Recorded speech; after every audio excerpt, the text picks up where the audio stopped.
me tell you first of all about director Catherine Hardwicke. I met her. She probably doesn't remember me, but I met her at the Tucson Film Festival several years ago. She was there. I think she was there. It was a retrospective screening of one of her earlier films, which you may know. You might know Lords of Dogtown. She's also the director of a film called 13. She also, whatever you think about this series, directed the very first Twilight. By the way, the very first Twilight movie is the best Twilight movie because it feels real. It's grounded in a reality. I feel like some of the other Twilight films, which I'm not the demographic for those movies, by the way, freely willing to admit, not the demographic, but the first Twilight movie, it's grounded in a reality, and she sort of set the tone for it. I think it went off the rails. And yes, I'm admitting now to all of you, I have seen all the Twilight films, but the first one is the best one. So when Catherine Hardwicke was at the Tucson Film Festival, she did this presentation, which was a PowerPoint where she went through and explained what directing is, what your job is as a director. She also is skilled in other areas that she brought to directing. She's going to tell us all about it. She has a new film that's opening on June 30th called Prisoner's Daughter. She also is the director of the recent Mafia Mama, which is in theaters today. Welcome to the show, the amazing Catherine Hardwicke. Hey, Catherine, good to see you. Hey, nice to see you guys. Oh my God, great. How's that for an introduction? That was an awesome introduction. I love it. And Tucson, yeah, that was so fun.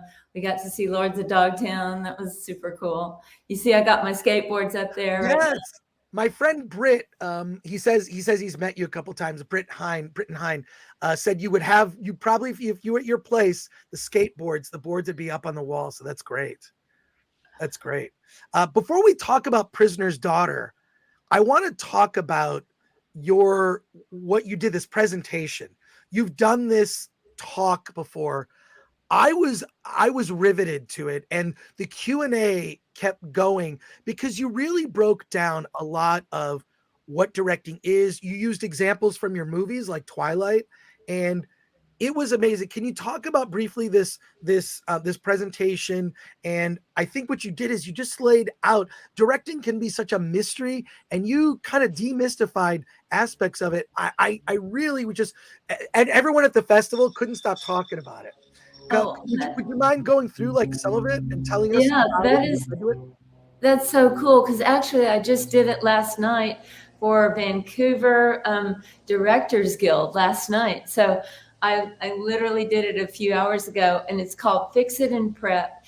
And I kind of show examples of everything that a director has to do to get ready to make a movie. So like, how do you figure out what costumes a vampire is going to wear to play vampire baseball, for example? Is it going to be retro because they're, old school, they've lived a long time? Is it going to be modern?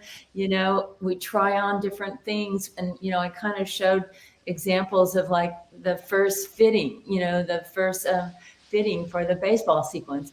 And then you think about, how do you figure out the locations that are going to work for something? And, you go in there, I try to get my crew, like even if it's the location manager or my assistant, they sort of act out the scene so I can visualize it, take photos. Then you make a shot list. What shots do I need? And then you look at that shot list. Is this too long to shoot in one day? You cut it back down. So I kind of show you all those different tools and things that I did on every movie to figure out how to shoot the movie. Because you don't want to just walk up there on the day and just be like, let's put the camera there. You have to have a plan, because maybe you don't even look at one wall. You don't want the person to waste the time putting all the skateboards on the wall that's not going to be in the movie. You put them where you're going to need to see them, where you'll see them, in the zone where the actors are. So I kind of talk about all those things because I used to be a production designer and an architect before that. That's amazing that you were an architect. Yeah. It's amazing that you began as an architect and you put this. The fix it in prep presentation is so useful if you're an aspiring filmmaker. There's got to be a way to put the presentation online or something. But also, like, through that presentation, I just realized like how punk rock you are. Like, you're definitely old school punk rock, no BS. Like, so many people that are filmmakers, they get like into this heady, artful, like, and yes, filmmaking is an art for sure, but you like just demystify. It's like, no, you got to do this, you got to do that. Here's how the fix it in prep is like such a great philosophy. I mean, this is how you've been so successful as a filmmaker. You're just your long resume of movies. And I love like the because I saw that retrospective screening and you hosted a Q&A at Tucson. Because I saw the Dogtown and Z Boys documentary, and then you did like the dramatization. It's just an amazing film that really holds up to today. So just thank you for all of that. This new movie, tell us about A Prisoner's Daughter. It's out, I believe, a week from today.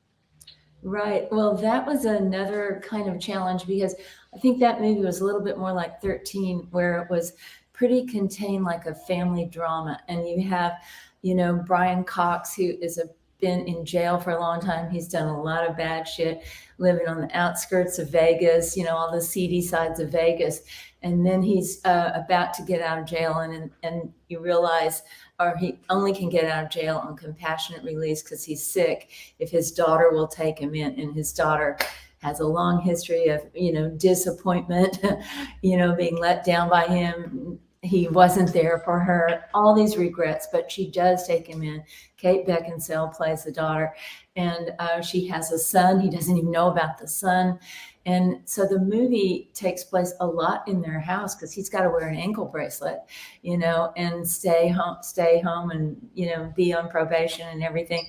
So you feel like what it's like to have these two people that have such a long history, and how can they move past? Is it possible to move past your past and your regrets and your mistakes and make amends and change? And, so that's kind of what it is. And you have these two wonderful actors, of course, Brian Cox, Succession, amazing person, playing quite a different character than Logan is.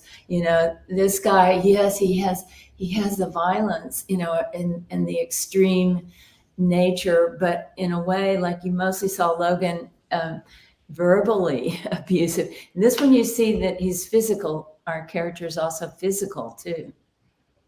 I just want to say to our audience, check out the trailer, Prisoner's Daughter. It looks amazing. It's also what I think has kept you grounded as a filmmaker is you really focus on the things, on the emotional drama within that's why the first Twilight is to me the best one, because you kind of set the tone, and then I feel like it just got too digital and ridiculous for me.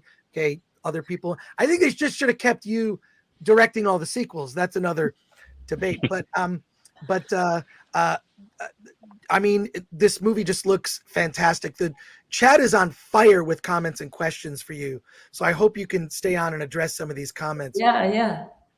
We've got over 500 people watching live. Please smash that like button, and I'm just going to go to the comments. Let's go here. Latino Slant says badass skateboards and long live the Z Boys. Yes. Solomon Thornton says, greetings, Madam Catherine. Brock Samsonite says, I wonder if she got to meet Heath Ledger during Dogtown. Of course I did. Oh my God, it was amazing. In fact, I've directed him, and if he came to my house, which I'm right here in Venice. I live in Dogtown, right 5 houses from the beach. We did all of our rehearsals here, trying to really keep it authentic. So, we sat outside on the porch and, rehearsed some of those scenes, improvised them, really, he was such a creative force, and also, of course, I wanted him to, he had to surf and skate on the old 70s skateboards and surfboards. That was a fun challenge. He had to learn how to shape a 70s surfboard. We had so many beautiful adventures. Yeah. And then, Tucker Time asks, did you have any issues with the way Twilight changed vampire lore? Well, I did think it was pretty creative, that Stephanie Myers had this dream and came up with the idea why the vampires couldn't come out in broad sunlight, and then Googled Forks and found out that was the cloudiest place in the US. And so that made a really cool challenge for us, because I had always seen vampires in like dark alleys in Paris, vampire movies, or dark alleys in London, or New Orleans, but I'd never really seen them out in like the Pacific Northwest. Gorgeous trees, moss, all that. So that's one reason I actually wanted to do the movie. I thought, this is going to be amazing. All these hot vampires out in the forest, rocks, trees. It's going to be beautiful. So I kind of like that she came up with her own twist on it. Fletcher Williams says, Ms. Hardwicke is awesome. I love her energy. And Brock Samsonite says, that's the mark of a good director, when they can make a movie I loved as well as a movie I didn't care for. That's true range. Brian Cox is great. Hi, Catherine. Can you talk about Vanilla Sky? Did you watch the original first, CGI versus practical build? Yes, I watched the original, and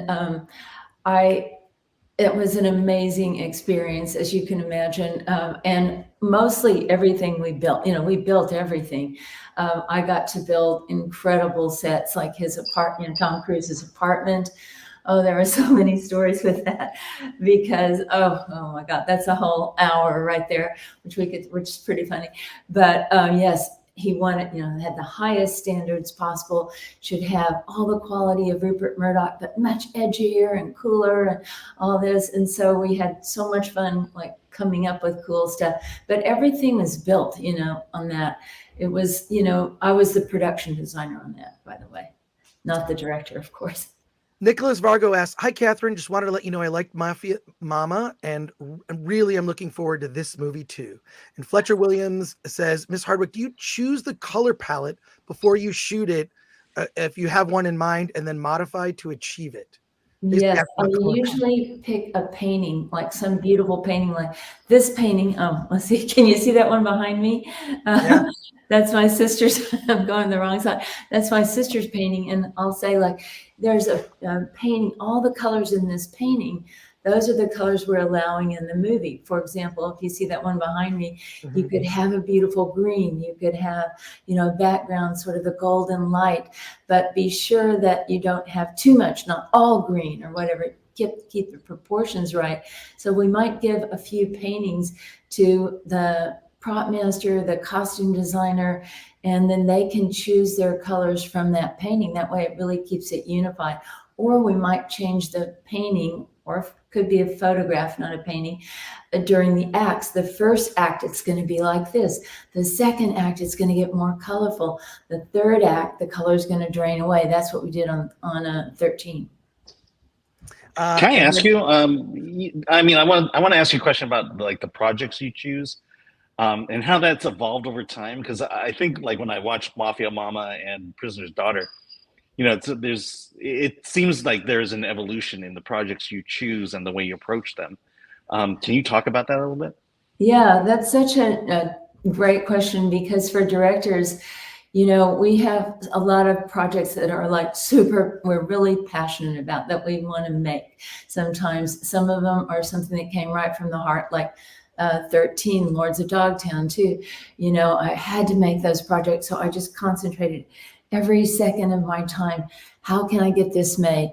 But then other times people send you stuff, and you've tried, and sometimes you have your passion project, which I had one on the Monkey Wrench Gang, eco-activists saving the planet, but I couldn't get it made. I just tried everything for 2 years of my life. And then you realize I just spent 2 years and I didn't make it. So you have to decide, like, each project that comes to you or you come up with, is there a good chance to get it made? Is it worth the time and the effort? You know, is it fun? You know, do we have great actors? Will it attract great actors? So in the case of Mafia Mama, I'd already done a movie with Toni Collette. I love Toni.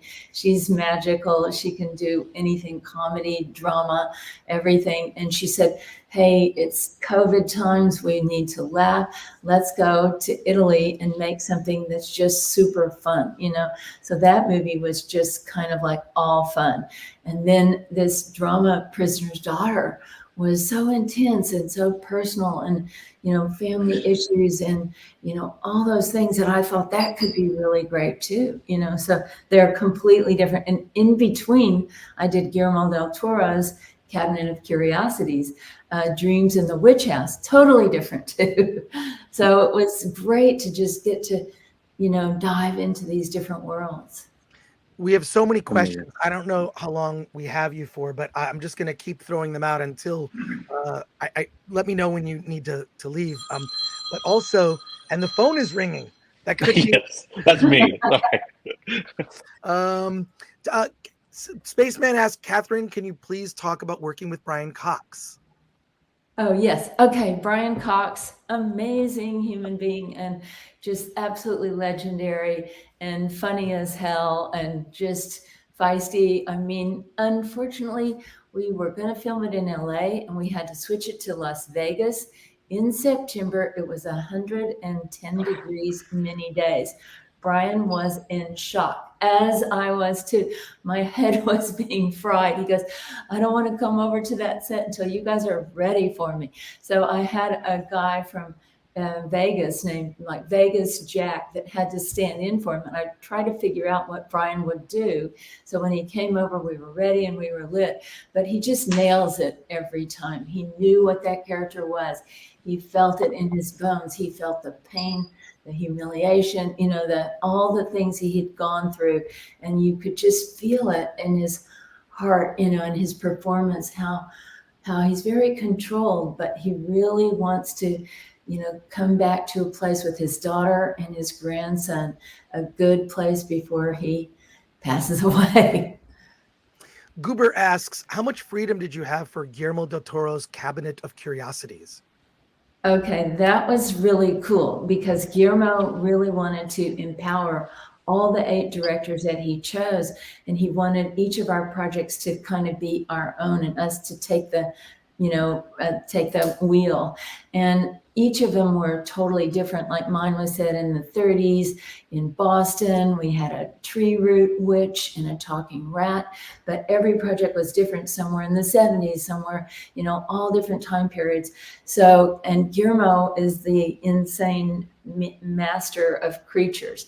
So that's the part that he got most excited about. But a lot of the production design, the acting, you know, he was very supportive of what we wanted to choose. But the creature, you know, he's got to get his hands on that. And he's so talented at that. And, you know, our witch had like a, you know, a burning heart inside and the burning coal eyes and all these twisted tree roots and everything. I mean, it was pretty awesome.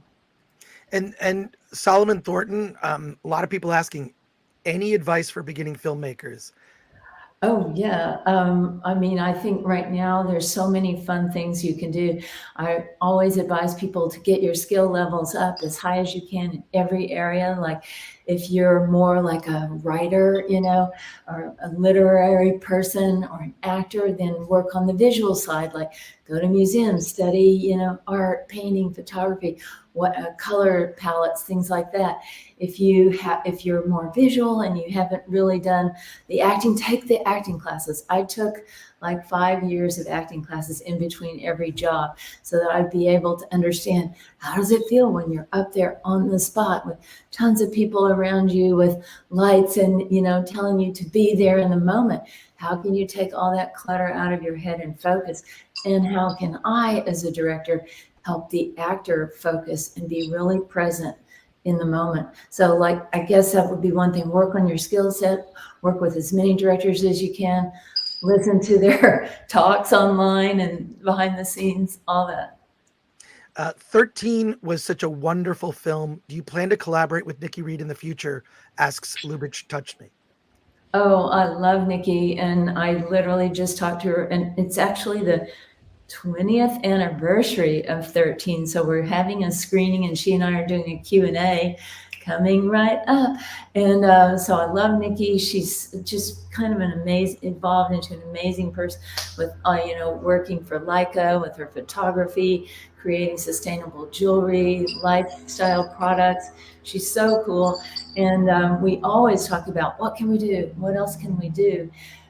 She, of course, is in Lords of Dogtown and in Twilight. So I've had a long, beautiful collaboration with her.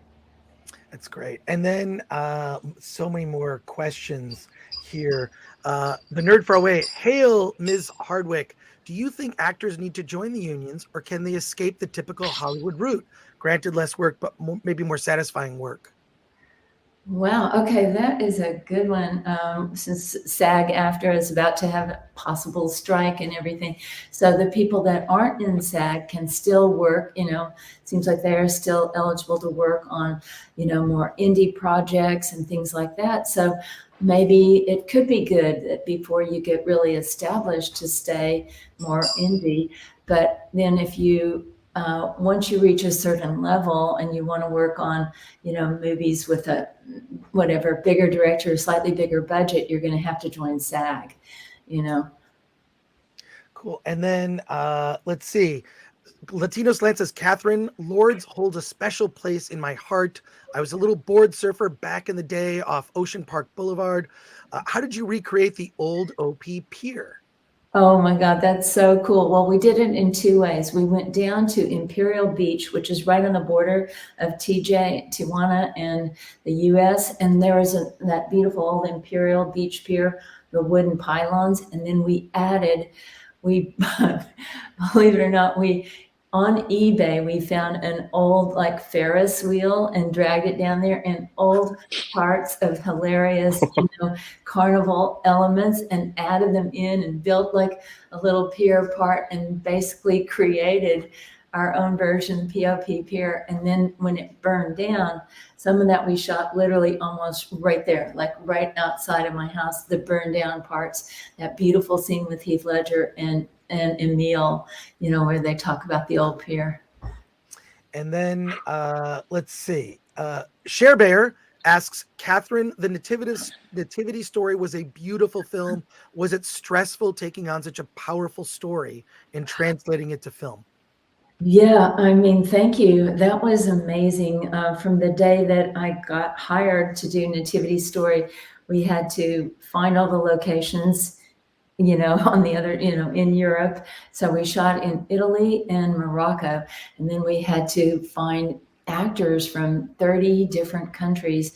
They lived in 30 different countries that would really feel like people from the Middle East at that time. So, not too much Botox back in the day and all this. So it was really interesting to put that together and find a common kind of accent, which was kind of like a light Israeli accent that we used.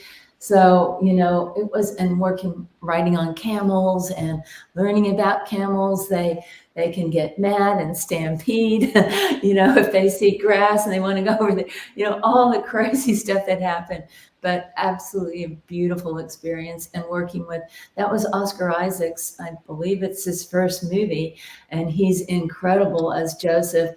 And then Keisha Castle Hughes, who starred as Whale Rider. And it was fun. We had our premiere in the Vatican, and all the nuns, the young nuns from all around the world, had nun crushes on Oscar Isaacs and were just fainting when he walked down the aisle. It was amazing. Mark Clement asks, would you like to do a Lovecraft movie with Guillermo?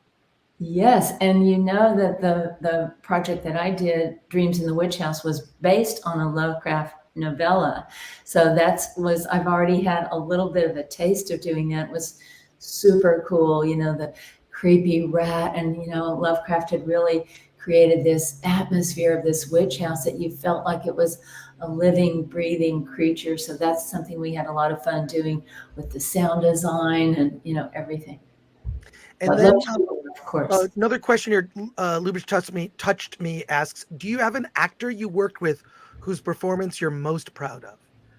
Oh my God, that is, are you trying to get me in trouble? Yeah, see, I I don't want mean, to put you in that position, but you know. there's so many actors that are just amazing. I've worked with like incredible, crazy actors. Obviously, Heath Ledger, Evan Rachel Wood was only 14 and 13. Our young actor Christopher Convery in Prisoner's Daughter. He's, I think, only 13 or 14 when he did the movie. He's incredible too, and his scenes are with Kate Beckinsale and Brian Cox. Most of his scenes are with Brian Cox. It's pretty badass. We have Tyson Ritter in Prisoner's Daughter, who's a great musician. I've worked with him before too, from All American Rejects. He's the most creative soul, and he really had to channel a dark character different from him. So, we just had so many incredible people I've worked with. Two quick questions from Rumble.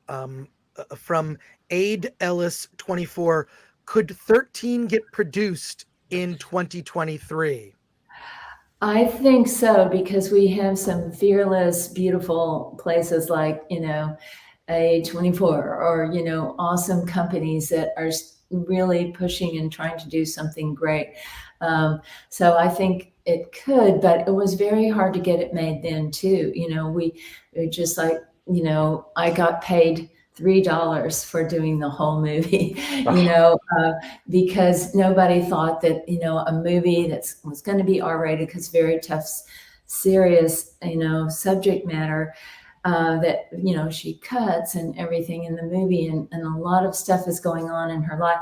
So they thought an R-rated movie starring a young girl, a 13-year-old girl, that's not very box office friendly. It doesn't have any superheroes in it. So at any point that movie would need to try to get made, it would be difficult, I think. But I think there's a lot of courageous people now that would do it.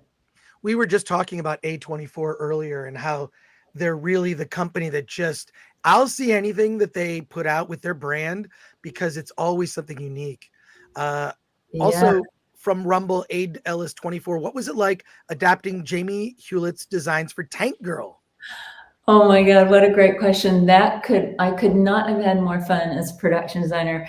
As you can imagine, if you saw Tank Girl, when do you ever get to design a tank that's going to have a barbecue pit on it and an umbrella and a crazy animal on the front, every single thing was just pure, imaginative joy. And Jamie is so creative anyway, and his comic books are so fun that you just felt, and he was so encouraging that you just felt like this is like limitless, and I just had the best time you could ever have on that movie. We shot it in New Mexico, White Sands, New Mexico, and in Arizona in an abandoned copper mine.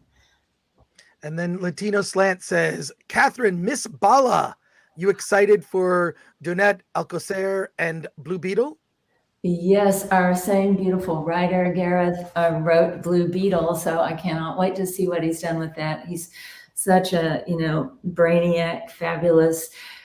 Gareth has so many cool ideas, and he did a, beautiful adaptation of Miss Bala, and it was delightful to work with him. He's just a very talented person, so I cannot wait. I loved Miss Bala and working with amazing Gina Rodriguez and Ismael Cruz Cordova. Yay.